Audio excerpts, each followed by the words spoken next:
Понуда вредна €1.000.000 за да се отворат портите на Шутка за поранешниот шеф на тајната полиција Сашо Мјалков е во рацете на судиката за претходна постапка.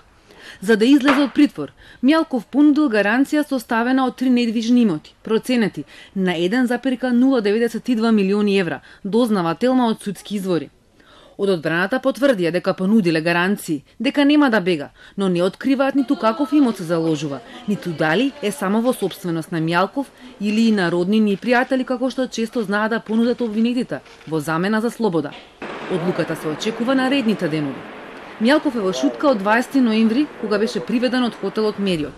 Првиот притвор му беше определен за предметот за прислушувањето. Таргет тврди на КДС како доказ дека ќе избега нудеше допис од Агенцијата за финансиско разузнавање, дека поседувал €11 милиони, но на туги сметки. Ова одбраната го негираше и обвини за незаконски притвор. По 10 дена СЈО побара да се укине тој притвор и побара нов за истрагата за империја.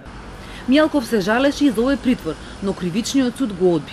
Единствено од решението ја тргна опасноста дека ќе влијае на сведоци и остана опасноста од бегство. Сега судот повторно треба да пресече дали екс-директорот на УБК новогодишната ноќ ќе ја мине во Шутка. Пред неколку дена бизнисменот Орце Камчев, исто така осомничен во империја, доби ново решение од кривичниот суд, со кое му се продолжува престојот во Шутка за нови 30 дена.